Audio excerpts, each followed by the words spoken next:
In this section of the course, we're going to be focused on physical security, including its security control measures, the attacks focused against the physical security of our networks, and methods to counter these types of attacks. Now, physical security refers to measures taken to protect tangible assets, like your buildings, your equipment, your people, from any kind of harm or unauthorized access.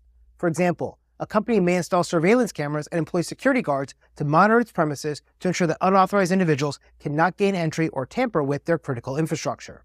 Now, in this section of the course, we're going to be focused on Domain 1 and Domain 2 with a specific focus on Objectives 1.2 and 2.4. Objective 1.2 states that you must be able to summarize fundamental security concepts, and specifically here, we'll be focused on the physical security concepts and tools covered under this objective.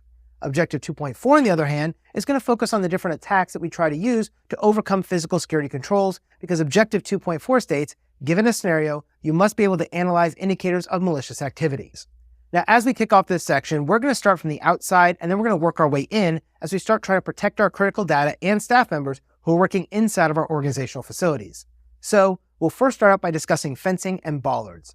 Now, bollards are short, sturdy, vertical posts designed to control or prevent access by vehicles to an area or structure. Fences, on the other hand, are barriers that are usually made of posts and wire or boards that are erected to enclose a space or separate areas. Next, we'll cover the different types of brute force attacks that are focused against our physical security, including forcible entry, tampering with security devices, confronting security personnel, and ramming a barrier with a vehicle.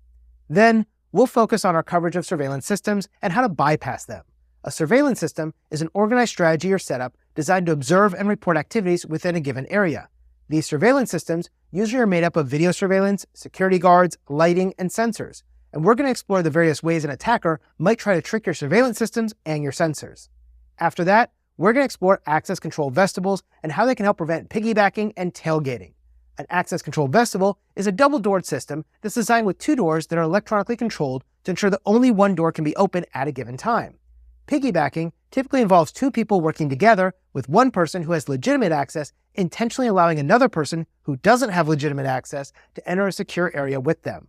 Tailgating, on the other hand, occurs whenever an unauthorized person follows closely behind somebody who is authorized to go through that access control vestibule, and that way, the unauthorized person can make their way into the secure space without the knowledge or consent of the authorized party.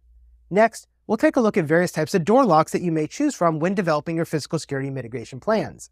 These various locks include things like padlocks, simple pin and tumbler locks, numeric locks, wireless locks, biometric locks, cipher locks, electronic access systems, and more.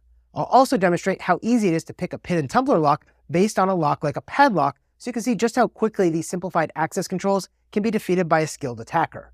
Then, we'll take a look at access badges in depth and explore how access badge cloning is going to be performed by an attacker.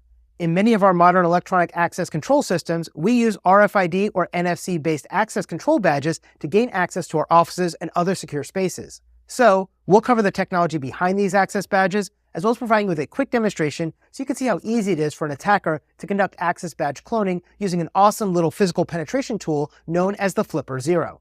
Finally, we'll take a short quiz to see what you learned during this section of the course and review each of those quiz questions fully to ensure you can explain why the right answer was right for each one.